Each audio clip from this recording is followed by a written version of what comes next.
today's operation, I've been getting calls from 2 supervisors in the central and southwest area who say that there's been an uptick in traffic, and so we're going on the streets. We'll go from here and we'll do the Belmont, work the Belmont Blade down to Parkway, work Parkway, and take a look at that.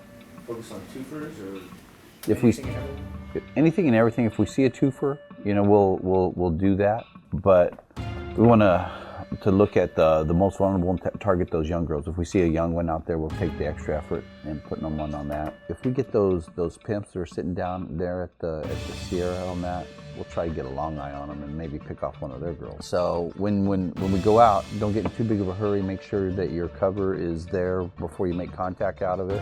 What time is it? Oh yeah, this will be perfect. So 11:15. All right, cool. All right, let's do it.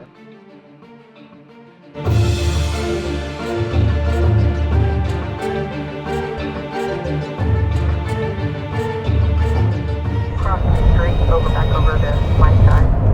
Super 7, Maple, and So detectives are spotting somebody who they suspect is loitering for the purpose of prostitution. And I call them victims. It's an exception to the rule for any of the girls out here on the street not to have somebody to answer to, that they give their money to. They know that if they say that to the police, they're going to be referred to as being out of pocket, not following by the rules, and not down for the game. And the price to pay for that is severe beating.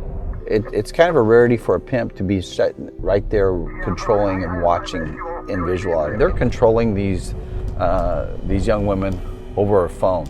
And when you get the cell phone, if you have the opportunity to look at the text messages, you'll see it. Where are you at?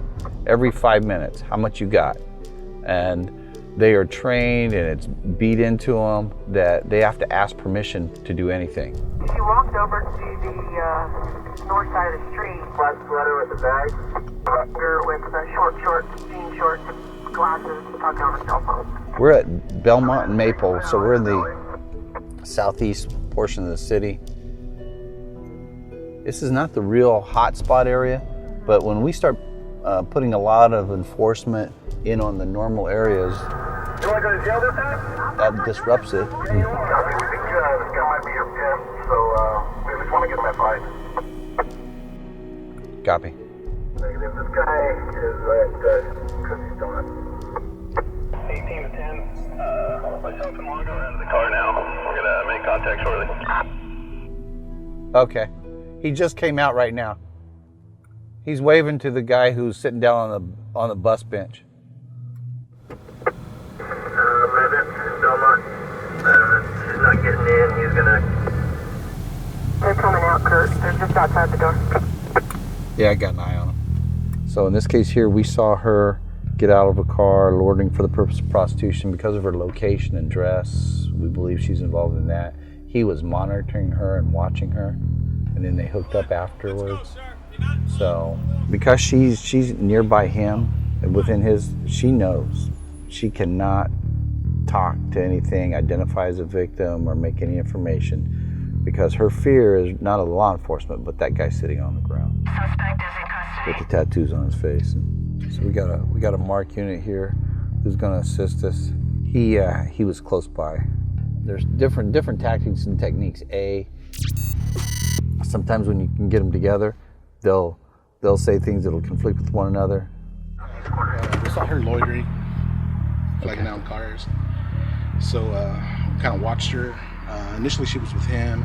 When she posted up, he kind of stood back and stood watch. And here we decided to contact and find out if that's her pimp. And we go to make contact with her. He's like, no, it's like backing away. So we secured him in handcuffs and then escorted him out here. He indicates that he is on parole. Do a search of his pockets. He's got some meth in his pocket. Ooh. So we pull out his property out, but next to him, I came over here to grab some gloves to handle the dope, and he grabs it and shoves it up his rear end, try to destroy it.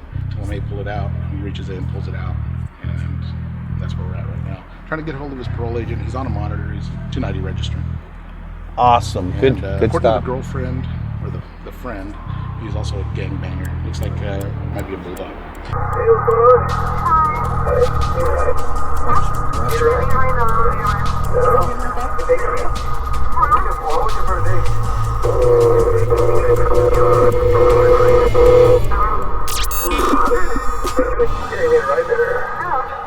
Right there.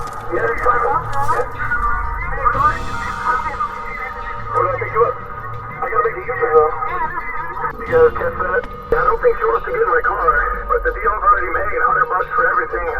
How is she going to further it? Did she tell you where to pick her up at? She said her hotel room 10 minutes away, and I asked if she needed a ride. She said make a U-turn and come back. See, this is what they do. Let me touch you. So she'll reach over and grab. Then she'll say, touch me. She'll lift up, touch me. That happens.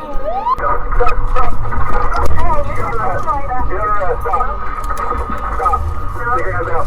Yeah, do it. Stop. There's the police. So you hang right here.